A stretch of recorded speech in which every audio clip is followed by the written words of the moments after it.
आपके mutual fund portfolio में कई ऐसे फंड होंगे जिसमें गिरावट देखने को मिल रहा है, लेकिन डायरेक्ट वहाँ पे सेल करना, उस म्यूचुअल फंड से एग्ज़िट लेना, उस म्यूचुअल फंड से स्विच कर जाना, ये एक सही डिसीजन नहीं है। बहुत ऐसे इन्वेस्टर मेरे से क्वेरी जनरेट कर रहे हैं कि क्या हम अपने म्यूचुअल फंड पोर्टफोलियो में से कुछ वैसे म्यूचुअल फंड को यहाँ पे सेल कर दें, एग्ज़िट कर जाए, जहाँ पे नुकसान ज़्यादा देखने को मिल रहा है, दबाव काफ़ी ज़्यादा देखने को मिल रहा है। तो आज के वीडियो में हम इसके इर्द गिर्द ही बात करेंगे। चलिए शुरुआत करते हैं।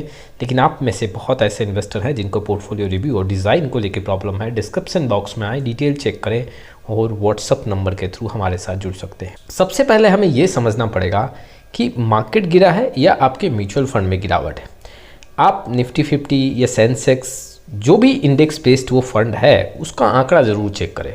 अगर मान लो लार्ज के फंड है तो निफ्टी 50 या सेंसेक्स का आंकड़ा देखें, क्या गिरावट देखने को मिल रहा है। अगर निफ्टी सेंसेक्स में यहाँ पे गिरावट देखने को मिल रहा है, आपका लार्ज के फंड है, तो आपके म्यूचुअल फंड में जो गिरावट है वो भी पॉसिबल है। ऐसे में ये गलती नहीं करना चाहिए कि हाँ म्यूचुअल फंड नुकसान दे रहा है तो हम यहाँ पे एग्जिट कर जाए।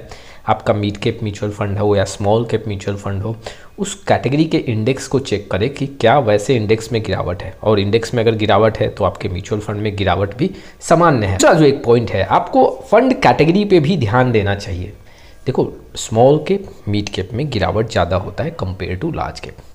जब बहुत बड़ा करेक्शन होता है, जैसे कि मान लो 2020 की बात करूँ, तो स्मॉल कैप मिड कैप में गिरावट काफ़ी ज़्यादा देखने को मिलता है। और देखो, स्मॉल कैप और मिड कैप में 15 से 25% का गिरावट जो है एक सामान्य स्थिति है। जी हाँ, कई बार मार्केट जो है निफ्टी 50 10 से 15% डाउन में चला जाता है, और वैसे भी मिड कैप और स्मॉल कैप में यहाँ पे गिरावट ज़्यादा हो जाता है। 25%, 28% का भी गिरावट हो जाता है।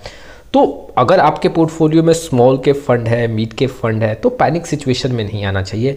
ज़्यादा वहाँ पे गिरावट हो रहा है तो ये एक सामान्य स्थिति है, क्योंकि ऐसे कैटेगरी में गिरावट ज़्यादा देखने को मिलता है। दूसरा, देखो, एक सेक्टर वाइज भी आपको ध्यान देना पड़ेगा। कई ऐसे सेक्टर हैं जो कभी काफ़ी ज़्यादा पैसा बना के देते हैं, कई ऐसे सेक्टर हैं जो काफ़ी नेगेटिव में चले जाते हैं, जो कि अभी स्थिति देखोगे टेक्नोलॉजी सेक्टर में काफ़ी ज़्यादा डाउन ट्रेंड देखने को मिल रहा है। तो आपको ये बस ध्यान देना है कि जब हम सेक्टर एलोकेशन के साथ जा रहे हैं, कोई सेक्टर फंड को कंसीडर कर रहे हैं, तो ज़्यादा से ज़्यादा 15 से 20% एलोकेशन रखें, इससे ज़्यादा नहीं रखें। कैटेगरी वाइज कोई फंड गिर रहा है और उस कैटेगरी के इंडेक्स को चेक करें, अगर वहाँ भी दबाव है तो ठीक है, कोई प्रॉब्लम नहीं है। मान लो आपने कोई सेक्टर फंड सेलेक्ट किया, उस सेक्टर का जो एक इंडेक्स है वहाँ पे वो दूसरी दिशा में भाग रहा है, तो ये एक समस्या है। इसको लेके आपको पूरा आंकड़ा चेक करना चाहिए और वाकई में वैसे म्यूचुअल फंड से एग्जिट लेना चाहिए, वैसे म्यूचुअल फंड को सेल करना चाहिए। तीसरे पॉइंट की बात करते हैं। आप म्यूचुअल फंड में जब शुरुआत किए तो काफ़ी समय नहीं दिए हो, इट मीन्स कि 1 साल या 2 साल का समय आपने दिया है और आपके पोर्टफोलियो में अब नुकसान दिख रहा है, कई ऐसे म्यूचुअल फंड नेगेटिव में दिख रहे हैं। तो देखो, म्यूचुअल फंड में स्पेशली अगर कोई आप high risk mutual fund consider किए हैं तो करीबन 5 साल का मिनिमम वहाँ पे एक टाइम आपको देना पड़ेगा। 1, 2, 3 साल में आप सोच रहे हैं कि एक अच्छा रिजल्ट मिले, तो ये पॉसिबल नहीं है। आपको ये पॉइंट को ध्यान रखना है। अगर कोई म्यूचुअल फंड सिर्फ 1 साल 2 साल के अंतराल में ही आपको नुकसान दे रहा है तो एग्जिट नहीं लेना चाहिए, उसको आपको होल्ड करना चाहिए, लंबे समय के लिए जाना चाहिए। देखो, फंड की अगर क्वालिटी में कोई प्रॉब्लम है तब आपको फंड वहाँ पे सेल करना चाहिए। फंड अगर आपके रिस्क के अकॉर्डिंग आप सूटेबल नहीं है तो आपको सेल करना चाहिए। लगातार किसी फंड में अगर फंड मैनेजर चेंज हो रहे हैं और वो आपके जो एक रिस्क स्टाइल है, जो एक इन्वेस्टमेंट स्टाइल है, उसके अकॉर्डिंग सूटेबल नहीं लग रहा है तो आपको वैसे फंड से एग्जिट लेना चाहिए, वैसे फंड को सेल करना चाहिए। लगातार अगर कोई फंड 3 साल, 5 साल, 7 साल, 10 साल के ड्यूरेशन में अपने कैटेगरी एवरेज और बेंच मार्क से काफ़ी नीचे का डिफरेंस बना रहा है, वैसे फंड को आपको सेल करना चाहिए।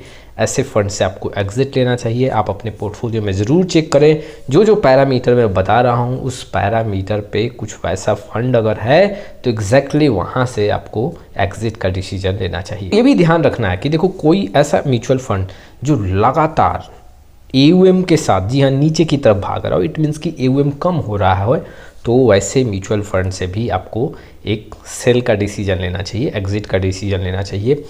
क्योंकि देखो, होता क्या है कि कई ऐसे म्यूचुअल फंड हैं जो परफॉर्मेंस के मामले में कमज़ोर होते हैं। धीरे धीरे लंबे समय में वहाँ से इन्वेस्टर अपना पैसा निकालने स्टार्ट कर देते हैं, इन्वेस्टर कम फोकस करते हैं। AUM जैसे इंडस्ट्री में इंक्रीज हो रहा है, उस म्यूचुअल फंड के AUM में कोई वैसा परसेंटेज देखने को नहीं मिल रहा है, लगातार AUM घटता जा रहा है, तो वैसे म्यूचुअल फंड से आपको एग्जिट लेना चाहिए, वैसे म्यूचुअल फंड को आपको सेल करना चाहिए।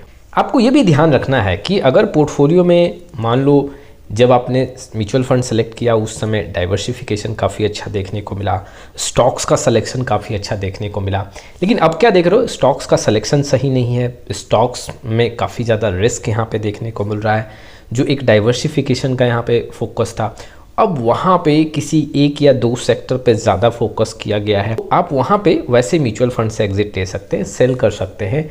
जी हाँ, क्योंकि जो स्टॉक्स का सिलेक्शन शुरुआती दौर में था और जो एक इन्वेस्टमेंट स्ट्रैटेजी था वो अब वहाँ पे देखने को नहीं मिल रहा है, सेक्टर वाइज वेल डाइवर्सिफाई नहीं है। देखो ये भी समझना पड़ेगा कि अगर आपका कोई गोल कंप्लीट हो गया, जैसे कि आपने कोई म्यूचुअल फंड में इन्वेस्टमेंट किया 4 साल 5 साल पहले 7 साल पहले, अब आपका पैसा जितना चाहिए था एक पर्टिकुलर गोल के लिए वो अब वहाँ पे फुलफ़िल होता हुआ देखने को मिल रहा है, तो आप उस म्यूचुअल फंड से, अच्छे म्यूचुअल फंड से भी जी हाँ धीरे धीरे अपने प्रॉफिट को वहाँ पे बुक करें। इट मीन्स कि वहाँ पे धीरे धीरे पार्शियल रिडम्पशन का रिक्वेस्ट डालें, धीरे धीरे पैसा निकालें, क्योंकि देखो आने वाले समय में मार्केट और कितना नीचे जा सकता है, मार्केट या फिर ऊपर जाएगा, कोई आपको यहाँ पे एडवाइस नहीं करेगा।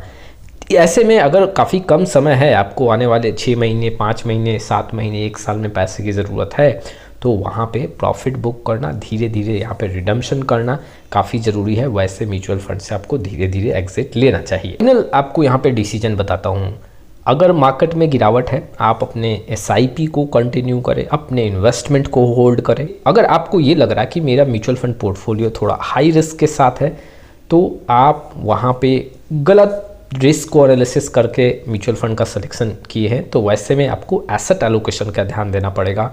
जी हाँ, वहाँ पे रीबैलेंसिंग करना पड़ेगा, अपने स्मॉल कैप मिड कैप के एलोकेशन को कम करके लार्ज कैप के एलोकेशन को इंक्रीज करना पड़ेगा। फंड अगर आपके पोर्टफोलियो में लगातार खराब दिख रहे हैं, जी हाँ जैसे कि मैंने बताया 3 साल 5 साल 7 साल, तो आपको स्विच करना चाहिए। लेकिन कुछ पैरामीटर्स जो कि मैंने बताए वो आपको चेक करके ऐसे म्यूचुअल फंड के अगेंस्ट डिसीजन लेना चाहिए। गोल जो आपका नज़दीक है तो आपको पार्शियल सेल करना चाहिए। जी हाँ, छोटे छोटे अंतराल में अपने म्यूचुअल फंड से वहाँ पे पैसा निकालना चाहिए। कुल मिला के बताऊँ तो पैनिक सिचुएशन में आके अगर कोई म्यूचुअल फंड नुकसान दे रहा है तो एग्जिट या सेल का बटन नहीं दबाना चाहिए।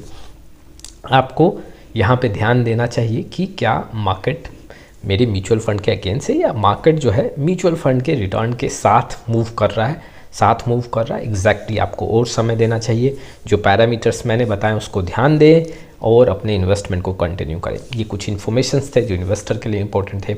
आपका क्या राय इस वीडियो को लेके कमेंट बॉक्स में जरूर आए। फिर मिलेंगे एक नए वीडियो के साथ, तब तक के लिए जय हिंद जय भारत।